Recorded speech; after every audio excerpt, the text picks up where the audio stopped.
제가 정년을 한 5년 정도 앞두고 있습니다. 근데 아마 앞으로 올 세계는 제가 지난 한 60년 정도의 세계와 다를 것 같습니다.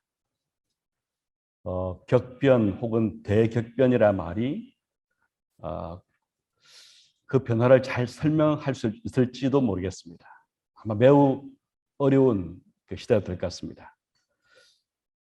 저는 이 격변의 초입부에 우리가 서 있다고 생각합니다. 어, 세계 역사를 장기로 보는 분들이 한결같이 하신 말씀이 지금은 그 세계 질서의 변곡점이다. 뭐 투키디드 삼정 이런 말도 있지만 지금 미중 대립 격화와 아울러서 이 러시아의 우크라이나 침공은 얼마나 세계 질서가 크게 변할지 상징하는 것 같다. 이런 말씀을 하십니다. 저도 동의를 하고 특별히 강대국의 이런 문제는 단지 강대국 간의 문제뿐만 아니라 강대국 내부의 문제와 연관되어 있습니다. 즉 미국의 취약성, 또 중국의 취약성과 함께 미중 대립이 벌어지고 있는 것이죠. 러시아도 마찬가지입니다. 근데 문제는 큰데 해결 방법은 마땅치 않습니다. 미국이 그동안 제공했던 이 세계적인 공공재, 국제기구를 포함한 공공재들도 힘이 많이 약해졌습니다. 우리가 한국 전쟁 때 유엔이 없었다면 어떻게 남한이 살아남을 수 있었겠습니까? 지금 유엔의 힘이 예전보다 훨씬 못하지 않습니까?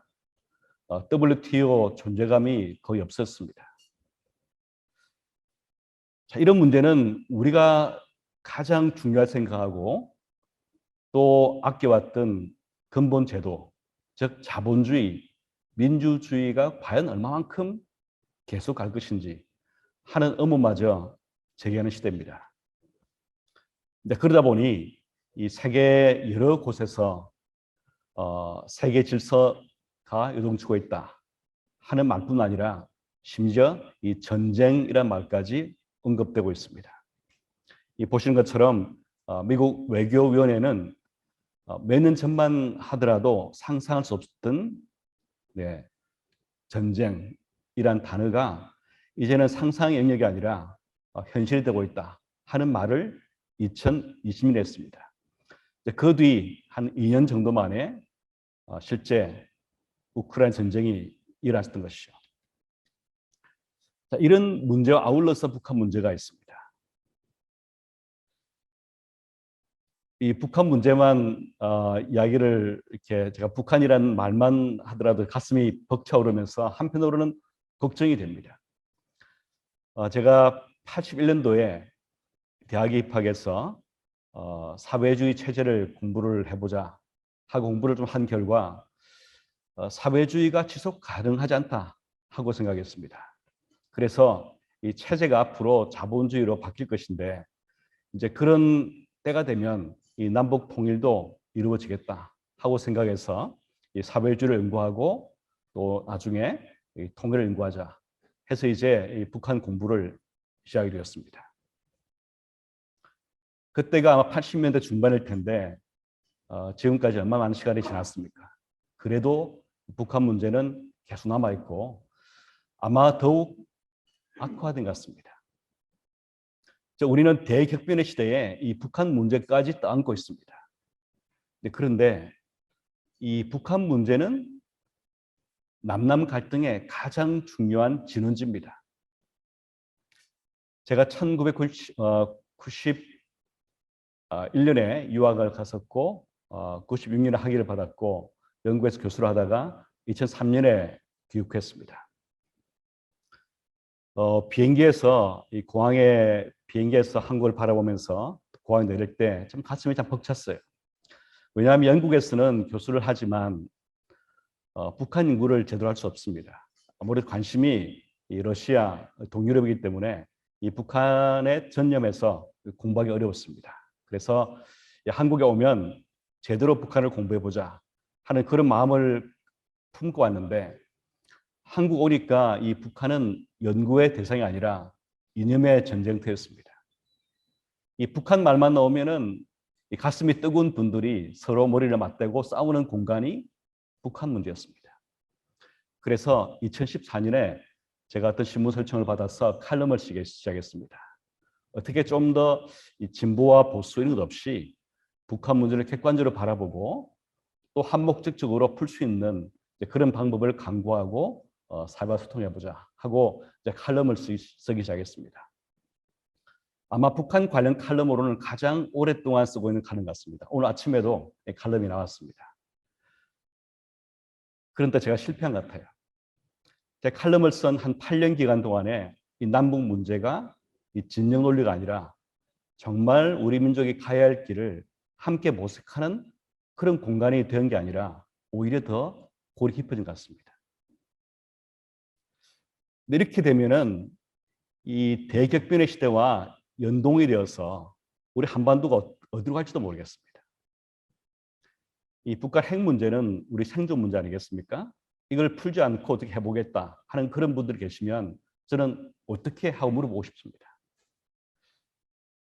즉 핵을 풀지 않고서는 남북의 상생 공정 방정식을 찾을 수 없습니다. 가장 중요한 것은 저는 국민적 합의 같아요. 보수와 진보를 떠나서 우리 민족의 문제, 또 북한 주민의 문제, 또 우리의 문제인 이 북한, 이 문제를 함께 풀어보고자 하는 열의, 또 그에 기반한 컨센서스가 없으면 저는 우리 한반도가 이 세계에서 요동치는 가운데 휩쓸려 갈 것 같기도 합니다. 그래서 오늘 제가 말씀드리고 싶은 내용은 우리가 합의할 수 있고 또 공감할 수 있는 대북 정책이 어떤 것일까 하는 것입니다.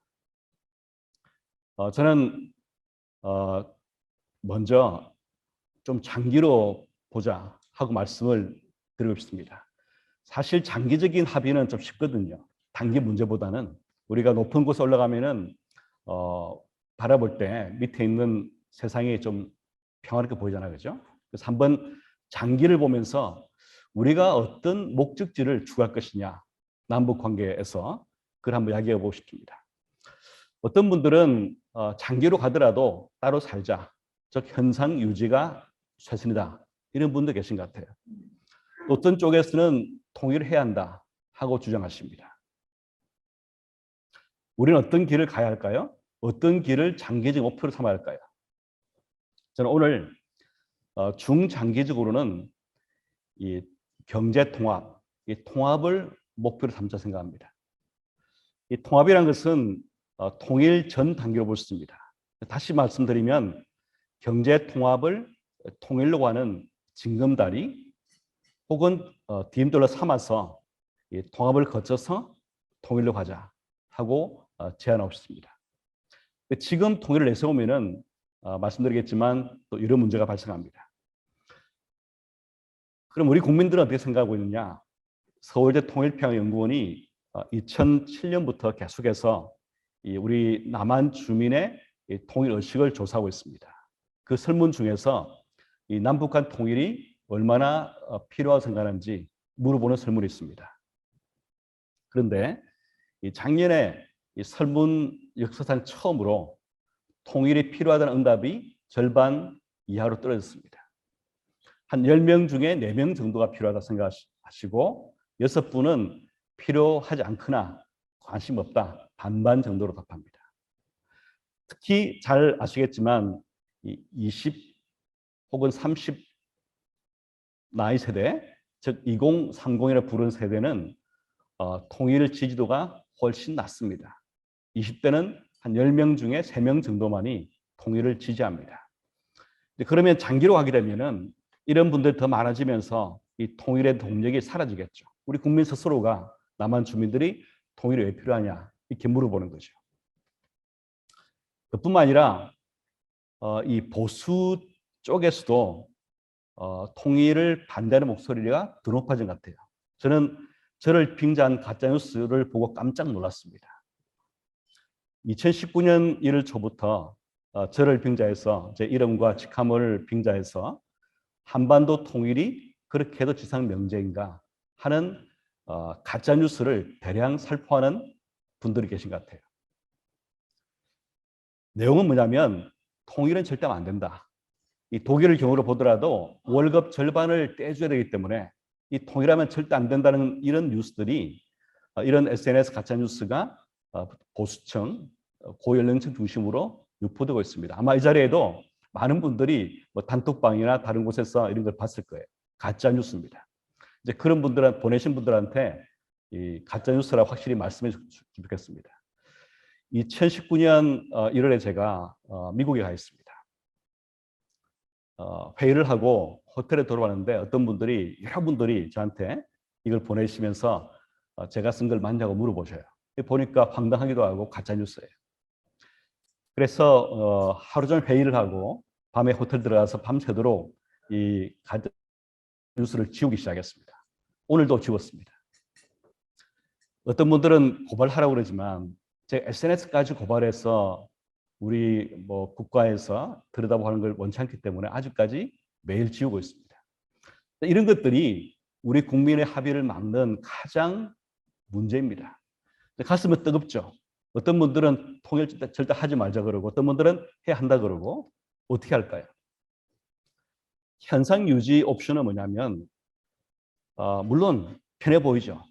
그러나 지속 가능성이 없습니다. 저는 향후 5년 내에 북한 문제가 어떻게든 방에 잡힐 것 같아요. 잘 될 수도 있고 잘 못 될 수도 있고 북한이 어떻게 될 수도 있고 이 모든 가능성이 남아있는데 앞으로 5년 내에 그 판도가 결정할 것 같습니다. 우리가 따로 살자 그래서 따로 살 수 있는 문제가 아니에요. 이 북한 문제는 우리가 풀어야 할 문제지 미룰 문제는 아닙니다. 그 다음에 이 긍정적 기회를 활용할 수도 없습니다. 지금 남한 경제 얼마나 어렵습니까?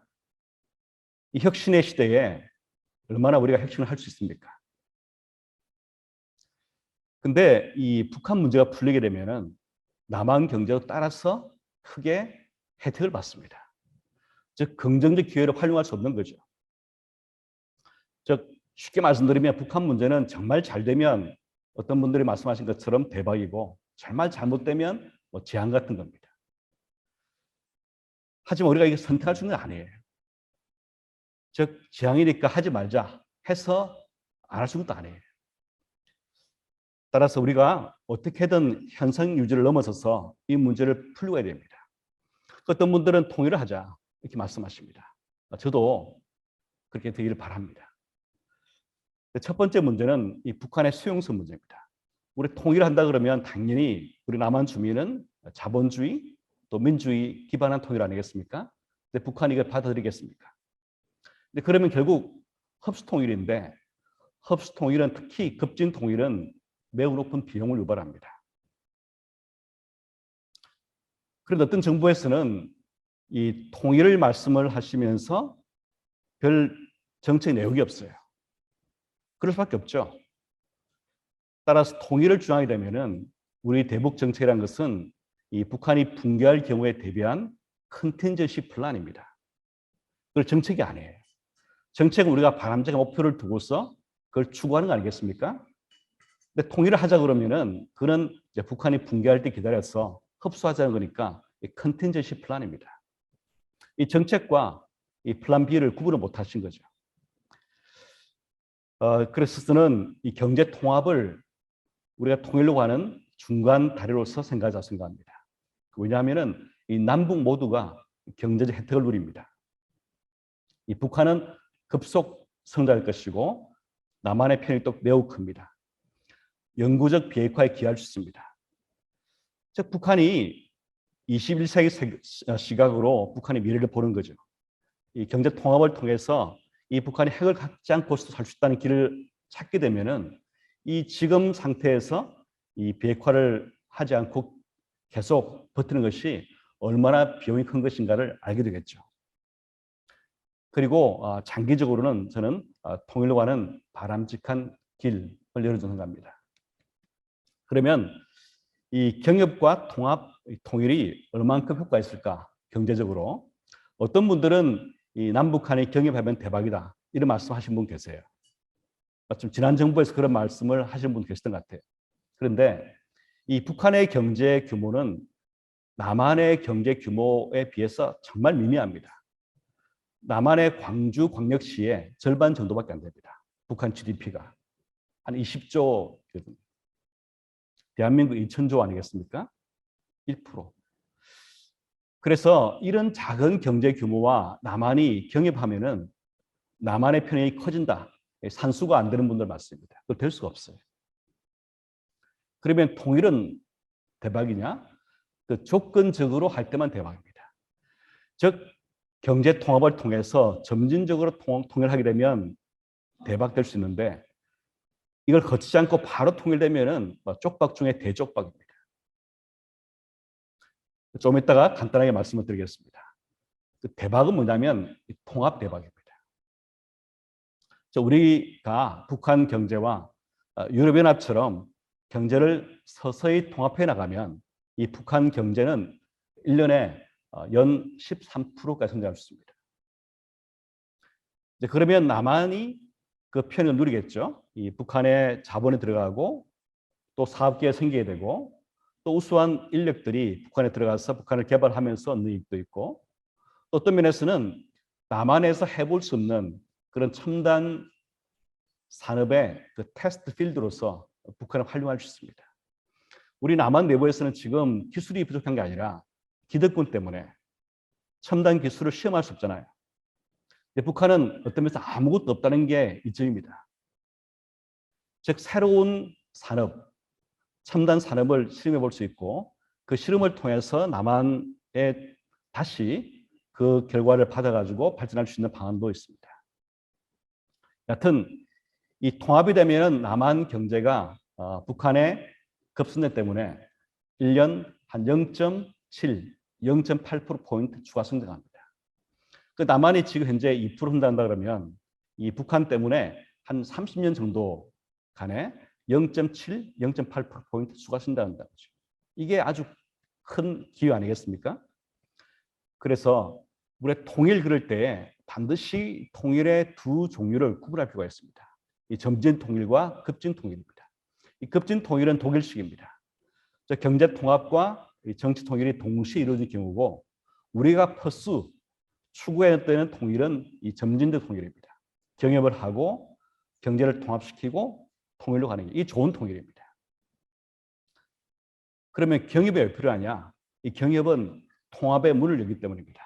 경협 자체만으로서는 경제 효과가 남한에 주는 편익이 별로 없어요. 하지만 이 경협의 문을 열고 들어가야 경제를 통합시켜주기 때문에 하는 거죠. 그래서 경제를 통합시키고 경제 통합이 이루어지면 어느 정도 이루어지게 되면 그때 우리 후배들이 후손들이 한번 통일을 고민해 보라고 저는 말하고 싶습니다. 간단하게 비교를 해보면은 이 급진 통일은 장점이 물론 있습니다. 이 불가역적이에요. 한번 하고 나면은 다시 분단 어렵지 않습니까? 근데 점진 통일은 경제 통합을 한 상태에서 과연 북한 주민들이 혹은 북한의 권력자가 남한과의 통일을 원할 것인가 하는 문제가 있죠. 저도 큰 답은 없습니다. 아마 그때가 되면 북한 주민이 잘 살고 또 비교적 외부 세계를 잘 알게 되고 또 자유를 얻게 됨에 따라서 남한과의 통일을 원하기를 바라고 있습니다. 그러나 이 급진 통일의 단점이 너무 분명해요. 어떤 분들은 독일식으로 가되 즉 갑자기 통일을 하되 정책을 잘 쓰면은 이 독일식 높은 통일 비용을 막을 수 있다. 이 주장하십니다. 그 주장은 틀린 주장입니다. 이게 안 돼요. 제가 전공이 사회주의가 자본주의로 체제를 바꾸는 문제를 전공한 사람입니다. 전공자 입장에서 안 되는 거예요. 가장 중요한 문제는 뭐냐면 이 서독과 동독의 1인당 소득의 차이입니다. 한 100대 30이었거든요. 그 말은 이 서독 주민과 동독 주민의 인적 자본의 차이, 숙련도, 교육 이런 역량의 차이가 큰 거예요. 갑자기 통일이 되면은 서독의 자본이 동독 들어가서 이 고용을 해서 말이죠. 부가치를 내야 되는데 이 동독 주민이 서독 자본의 서독의 좋은 기업들에 고용해서 이윤을 낼 수만큼의 준비가 안 되는 거예요. 그게 가장 큰 문제입니다. 즉 통일되면은 서독의 물가가 동독에도 적용 안 되겠습니까? 근데 동독 주민들은 그 물가를 견디려면은 더 높은 소득이 필요한데 이 소득을 두 가지 방법으로 쓰겠죠. 하나는 정부가 보조해 주든지 아니면 스스로 일을 하든지. 근데 후자는 안 돼요. 수독 자본이 고용을 했는데 일을 감당을 못 하는 거예요. 그러면 실업되겠죠. 당연히 보조금을 줘야 됩니다. 어떤 분들은 화폐 전환을 잘하면, 즉 수독 마르크와 동독 마르크를 1대1 교환하지 않고 수독 마르크 1, 동독 3 했으면 됐다.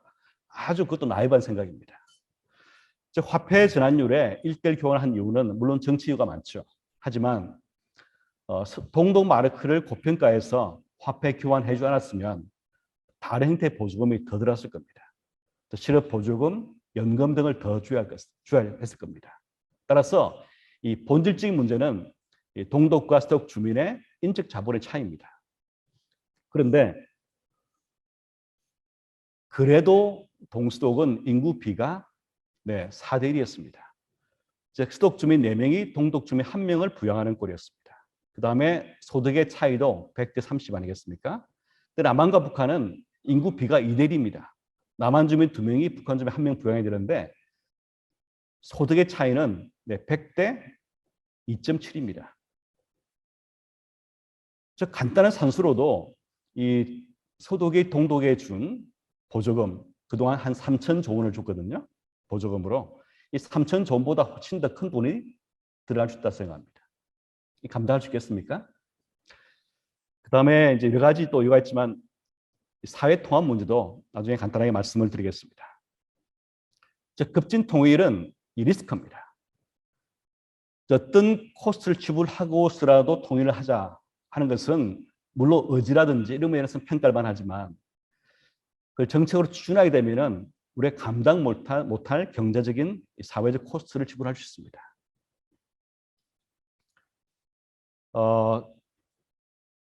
아마 동서독은 이 문제가 적었을 겁니다. 이 갑자기 남북이 통일하게 되면은 이 남북한 주민의 사회 규범의 차이 때문에 혼란이 발생할 수도 있습니다. 다 동의하시겠지만 이 서독 주민들의 이 포용성은 아마 남한 주민의 북한 포용성보다 훨씬 높았을 겁니다.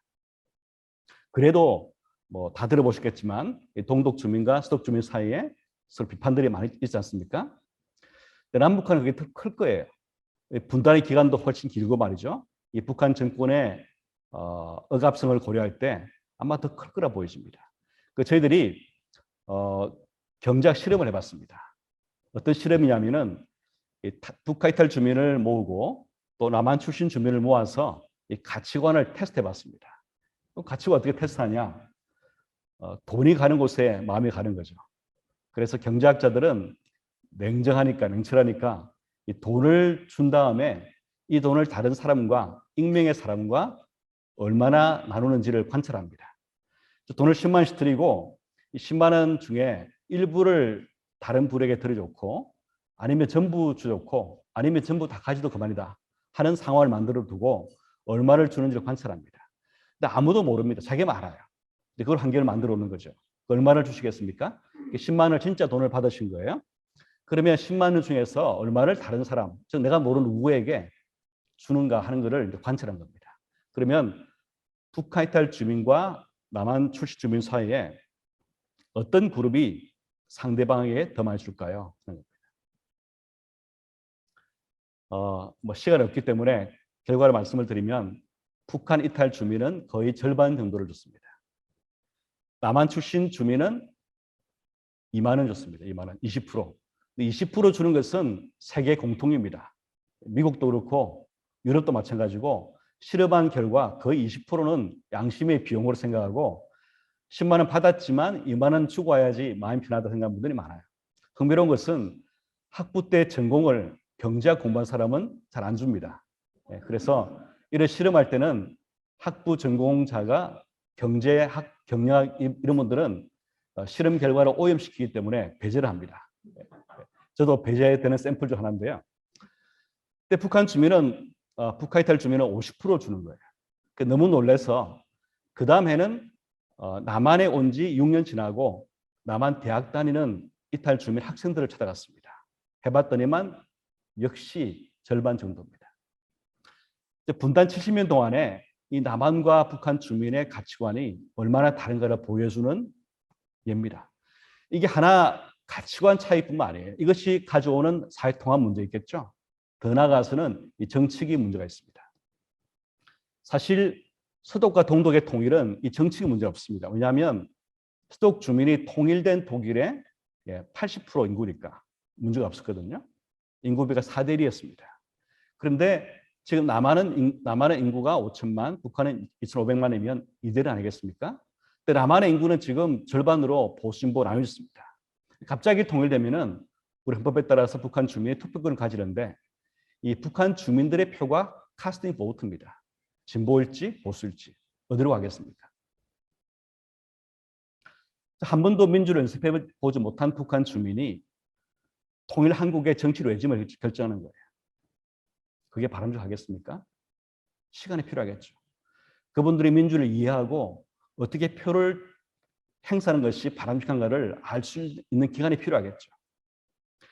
그러니까 많은 분들이 통일을 갑자기 하자고 말씀하시고 저도 그럴 때가 있어요. 어떨 때 보면 가슴이 답답할 때는 빨리 통일되어서 북한 주민의 자유를 누리고 우리 같은 이 번영 기회를 나누면 좋겠다 생각할 때 있지만 다시 아침에 돌아와서 건전한 경제학자 돌아오면은 안 된다. 그렇게 되면 얼마나 많은 혼란이 있을까 하는 게 뻔히 보이는 거예요. 그래서 저는 이 남북 관계를 앞으로 올 정부는 일단 통합, 경제를 통합하는 것을 목표로 삼고 하자 이렇게 생각합니다. 이거는 현재 상황 유지라든지 또 통일에 비해서 이 남북 모두가 수용할 수 있습니다.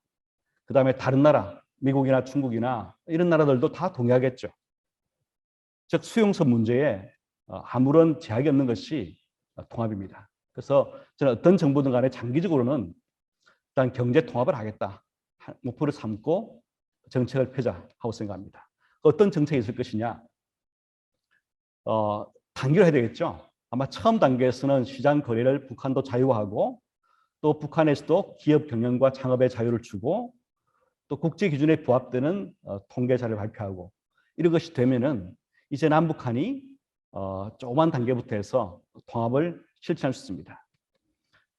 흔히 이제 경제 통합의 단계는 자유무역지대, 관세 동맹, 공동시장, 또 경제 화폐 동맹으로 오는 순서입니다. 우리가 이것을 따라할 수 있겠고 또 유럽연합의 경우를 잘 보면은 어떻게 하는 것이 가장 좋은 방법인지 이미 답이 나와 있습니다.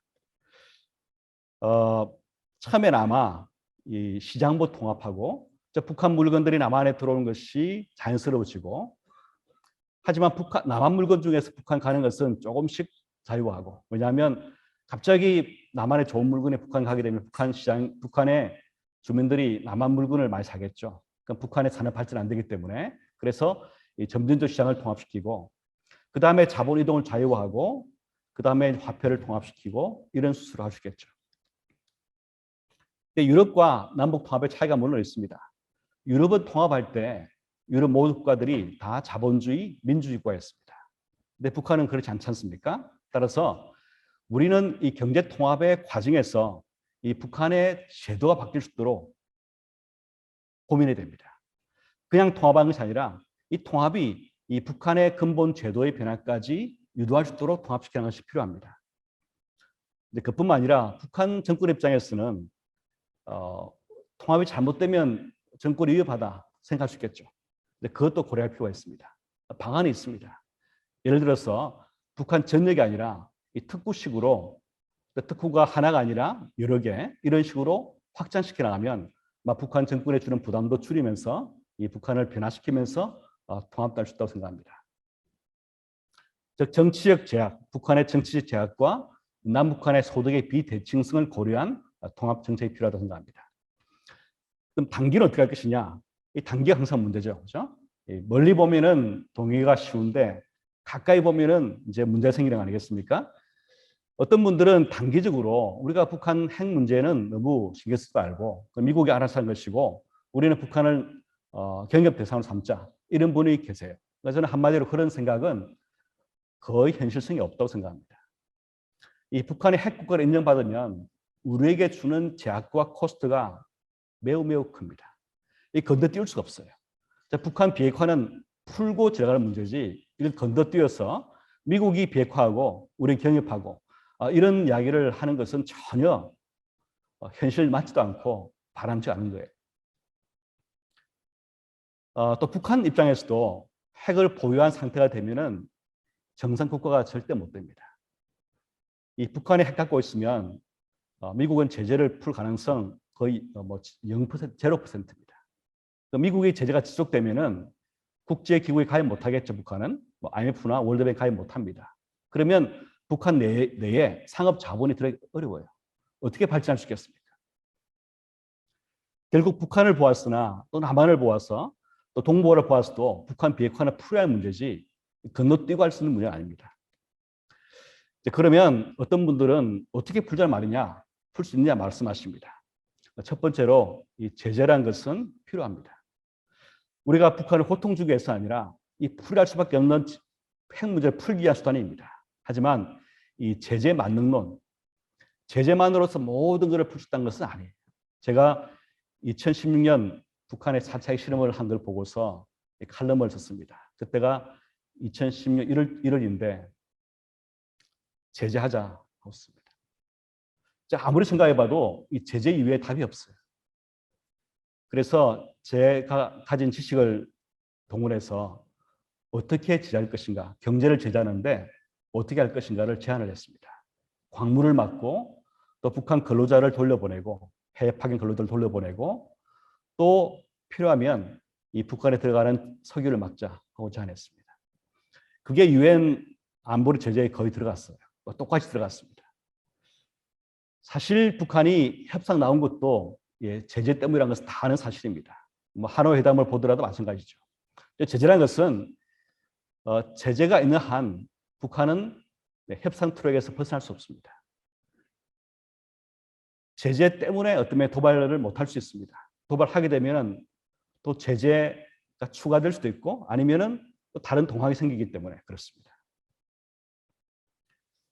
물론 이 제재만으로서 모든 걸 할 수 있다는 건 아니에요.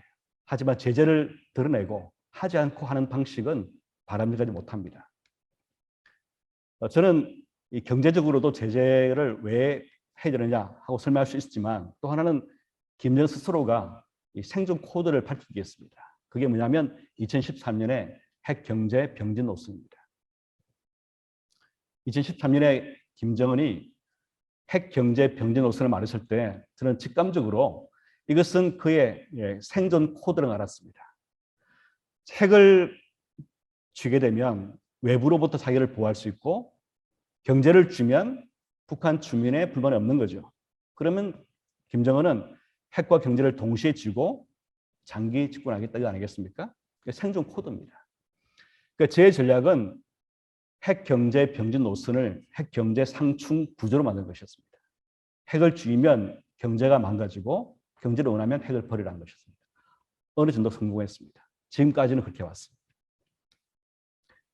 북한의 무역 추이를 보시면 가장 무역을 많이 했을 때보다 지금은 북한 전체 무역 규모가 옛날 정점 때가 100이라면 지금은 한 7 정도로 떨어졌습니다. 93이 없었습니다. 그러니까 북한 경제는 과연 그러면 무역하지 않고 살 수 있는 경제냐? 절대 아닙니다. 많은 분들이 이 북한은 사회주의이기 때문에 이 자립 경제, 작업 자주한 걸로 생각합니다. 착각입니다. 이 북한은 2014년, 15년, 즉 제재받기 전에 한국만큼이나 무역을 많이 했습니다. 액수가 아니라 무역 개방도 면했습니다. 경제학에서 무역 개방도라는 것은 수출과 수입을 더하고 국민 소득을 나눈 것인데 이 북한의 무역 개방도가 2014년에 52%였습니다. 그때 아마 남한이 80%였을 거예요. 전 세계 평균이 60%였습니다.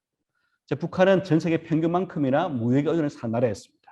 제재받기 전에 말이죠. 근데 이것은 이 공식 통계만 그렇습니다. 이 북중 간의 비공식 무역 합치게 되면은 아마 남한만큼이나 무역 개방도 높은 나라였을 겁니다. 그런데 그런 북한이 무역 규모가 100에서 7로 줄었습니다. 물론 북한은 자립경제 하겠다 그러면서 계속 버티는 것처럼 보이고 있는 거죠. 하지만 그것은 내부의 취약성을 저는 숨기는 행위라고 생각합니다. 왜냐하면 우리가 아마 북한을 더 잘할 겁니다. 경제 면에서는. 위성 사진을 보고서 이 북한 경제를 또 이해할 수 있습니다. 야간 조도입니다. 저 위성이 돌면서 야간에 이 지구를 찍는데 거기에 보면은 야간 빛을 보고서 경제 규모를 파악할 수 있습니다. 최근 연구 결과를 보면은 이 북한 경제가 제조업이 2017년, 18년, 19년 3년 동안에 20% 감소했다. 이 제재 때문인 거죠. 나와 있습니다. 아마 북한은 그 숨기고 싶고 아마 김정은 다 모를 수 있습니다. 하지만 북한 경제 관한한 우리가 아마 남한이 북한보다 더 잘할 겁니다. 북한 경제가 매우 어려운 상황입니다. 어떻게 할 것이냐? 저는 순차적인 복합 전략을 제안합니다. 즉 제재와 북한의 경제 발전 계획과 그다음에 평화 체제 그리고 확장 억지 이 네 개를 동시에 두고서 단계별로 배열한 것이 가장 좋은 정책이라고 생각합니다. 이것은 시간 관계상 빨리 넘어가겠습니다. 그러면 이 장기와 단기 사이에 중기는 뭐냐? 즉 비핵화를 서서히 하면서 갑자기 안 되겠죠. 한꺼번에 안 되겠죠. 단계를 할 텐데 그러면 그 단계에 맞추어서 제재를 완화시키거나 해제를 시키고 그다음에 이제 북한 경제 개발할 수 있는 프로젝트를 가동을 시키고 또 북한 평화 체제를 정착시켜 나가면서 이제 하겠죠. 그럴 때 이제 우리가 북한과 경협을 하겠죠. 경협을 할 때 잘 해야 됩니다. 많은 분들이 그 경협은 다 좋은 거라 생각하시지만 반드시 그렇지 않을 수 있습니다. 우리 지난 정부에서 경협할 때 제일 많이 거론된 것이 철도 인길 아니겠습니까? 철도.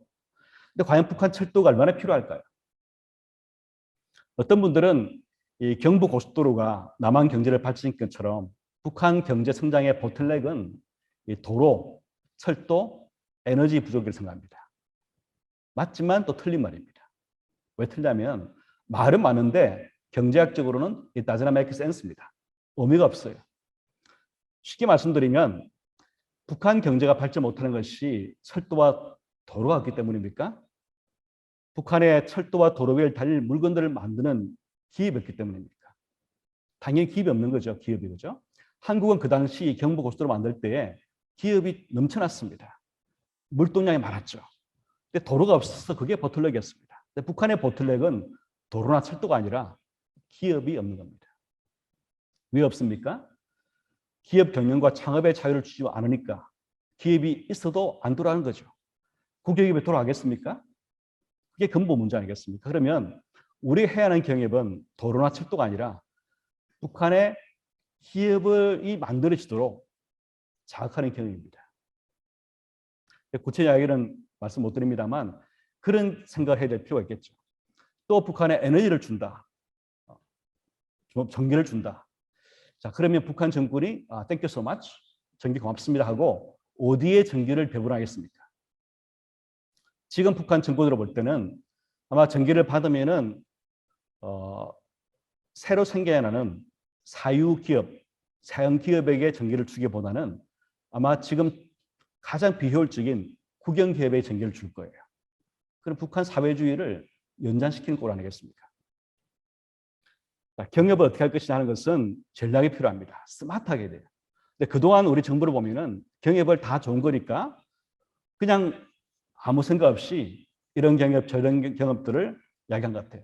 이 정부의 차이는 별로 없습니다. 대부분 경협 이야기할 때 보면 그동안 전문가들이 여기저기 많은 것들을 담아서 그냥 아무 생각 없이 올린 게 대부분입니다. 따라서 이 경협은 전략이 필요합니다. 자, 그러면 어떤 전략이 유효할까? 하나 말씀을 드리면 북한 시장화가 있지 않습니까?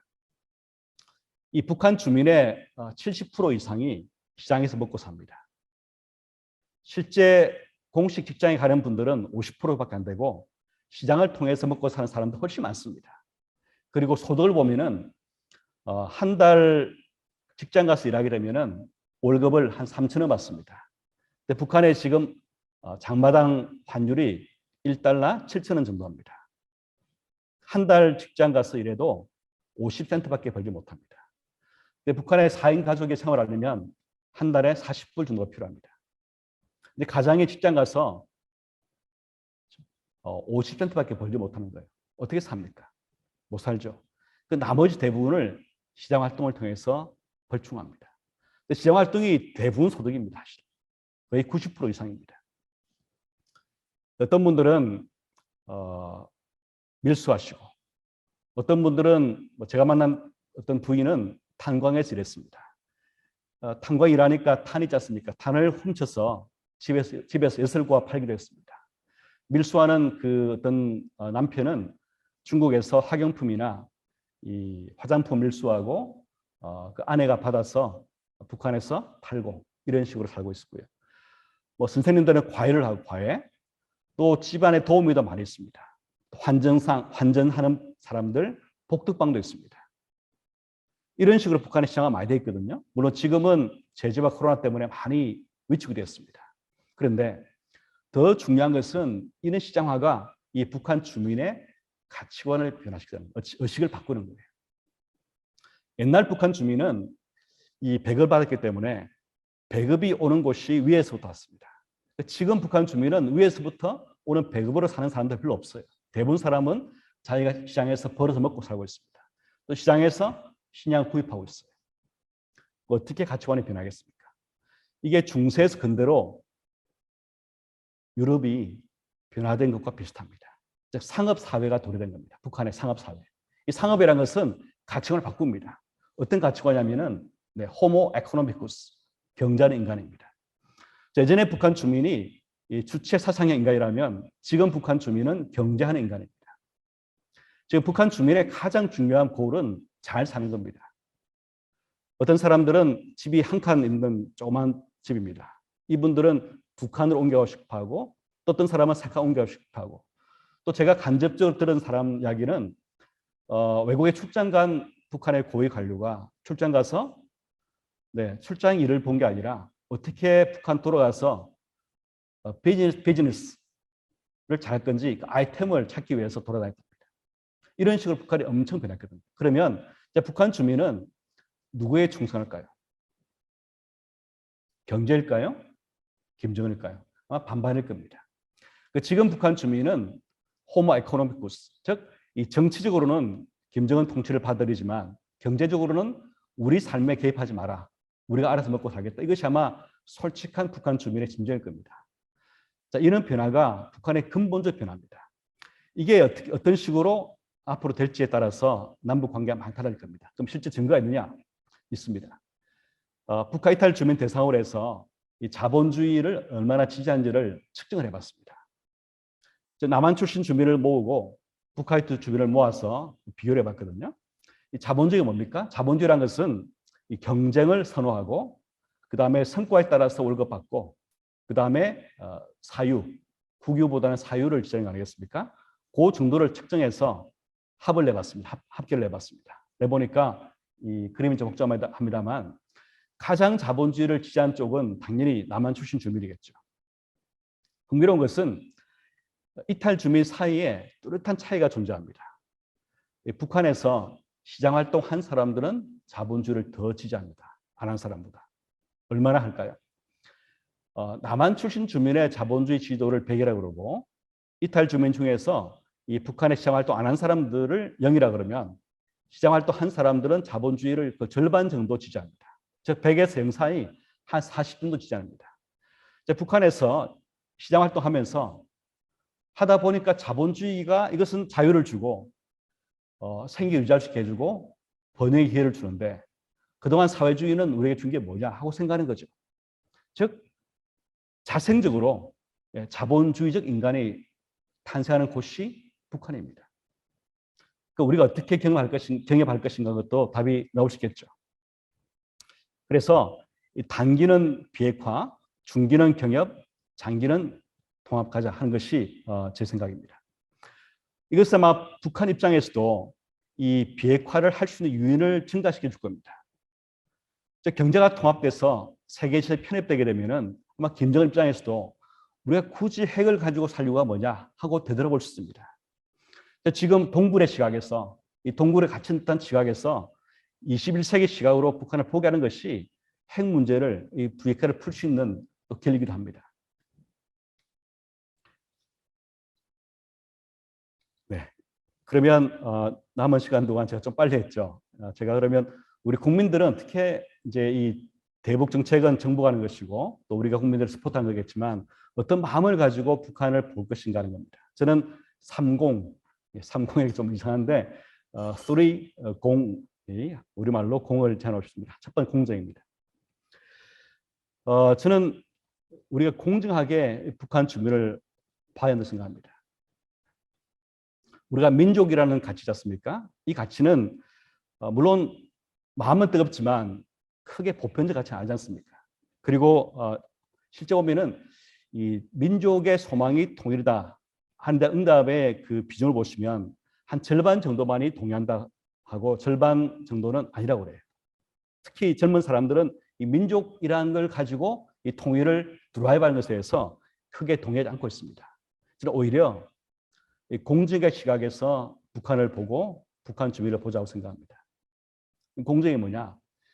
소극적으로는 갑질하지 않고 뭐 이런 거겠지만 더욱 적극적으로 보면은 가장 약자에 대한 배려 아니겠습니까? 약자의 역량을 그죠? 끌어올리는 거 아니겠습니까? 근데 한반도의 가장 약자가 누구겠습니까? 북한 주민 아니겠습니까? 우리 젊은 사람들이 이 북한 주민을 볼 때에 경쟁 상대가 아니라 저는 우리의 역량을 나눌 수 있는 대상을 보면 좋겠어요. 예전에 평창 올림픽 때 북한 선수들이 아이스하키인가요? 대표단에 들어오게 되니까 우리 선수들이 불만을 표시하고 뭐 대통령이 가도 인사 안 했다 하는 그런 보도를 본 적이 있습니다. 가슴이 아팠어요. 물론 그분들 마음은 이해하지만 우리가 북한 주민들을 좀 약자의 시각에서 우리 역량을 나누는 대상으로 볼 수 없을까? 그게 공정이 아닌가 생각합니다. 그래서 우리는 젊은 사람들한테 이 공정의 가치를 좀 더 가르치자 생각합니다. 이 두 번째는 공감입니다. 공감. 저는 북한 주민을 생각할 때 가장 그림에 그려지는 모습이 홋카이도 대학의 그 설립자였던 윌리엄 클락입니다. 윌리엄 클락은 총장이었습니다. 그때 아마 삿포로 농업대학의 총장이었을 겁니다. 그 대학이 홋카이도 대학으로 이제 발전되었습니다. 제가 예전에 누가 북한의 윌리엄 클락 될까 하는 칼럼을 쓴 적이 있습니다. 이것은 이유는 홋카이도 대학의 박물관 갔더니만 이 박물관 그림이 있습니다. 어떤 그림이냐면 이 농대니까 그 당시 아마 총장이 학생들을 데리고 겨울인데 불구하고 어떤 그 식물 채집을 갔던 것 같아요.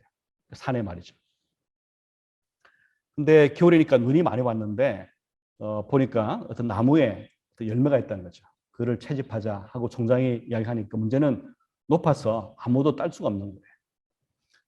윌리엄 클락이 그 겨울에 눈 덮인 산에서 엎드렸습니다. 엎드리고 자기 등에 올라가서 학생들에게 그 따라고 했다는 거예요. 일본 학생이 그렇게 하겠습니까? 절대 안 된다고 하니까 윌리엄 클락이 계속 하라고 고집하니까 어떤 학생이 신발을 벗기 시작했습니다. 윌리엄 클락이 이 추운 겨울에 신발을 벗느냐? 신발을 신고 내 등에 올라가라 해서 총장은 엎드려 있고 그 다음에 학생이 그 등에 올라가서 신발을 신고 열매를 따는 장면을 그림으로 그린 겁니다. 저는 그 그림의말로 우리가 북한 주민을 우리가 생각해야 되는 그 모습 같아요. 우리의 등을 내어줄 때, 우리의 어깨를 내어줄 때 저는 이게 통일문에 풀릴 것 같아요. 근데 갈수록 저는 이 공간이 좁아진 것 같습니다. 제가 젊은 학생에 말하는데 사실 북한 가면은 북한의 주민들이 경쟁 대상으로 안 보일 거예요. 왜냐하면 우리 북한 주민, 우리 남한 출신 주민과 학생들과 이 북한 주민 사이에 인적 자본 차이가 워낙 커요. 따라서 경쟁이 아니라 우리가 협력하면 더 시너지할 대상입니다. 그래서 우리가 등을 내어주고 우리 어깨를 내어주는 마음으로 이 공감의 마음으로 북한을 보게 되면 북한 주민을 보게 되면은 막 그런 기회가 이 통일 기회가 올 거라 생각합니다. 세 번째는 공전입니다. 통일은 남북한이 함께 진전한 거겠죠. 통일 대박이라 말씀하실 때 대통령께서 너무 남한의 편익만 강조하신 것 같아요. 오히려 북한의 편익이 더 크겠죠. 남북이 경제 통합되게 되면 이 북한이 훨씬 편익이 큽니다. 따라서 남북이 함께 누리는 편익을 강조하면서 이를 정책화하는 필요하겠다. 예를 들면 만약에 북한이 비핵화를 하게 되면 저는 남한에 있는 많은 기관 공공기관 있지 않습니까? 코트라 예를 들면 이 코트라가 지금 전 세계에 우리 수출을 진행하기 위해서 나가 있는데 이 코트라의 미션 중에 하나를 이 북한 수출 진행을 넣게 되면은 이 북한은 북한이 돈을 내서 코트라 만들어 사게 되면 얼마나 시간이 걸리겠습니까?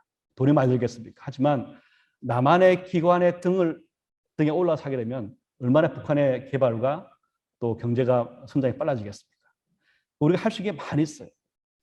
저는 북한에 대해서 이런 걸 많이 강조하면 좋겠습니다. 우리가 할 수 있는 것이 많다. 아주 구체적으로.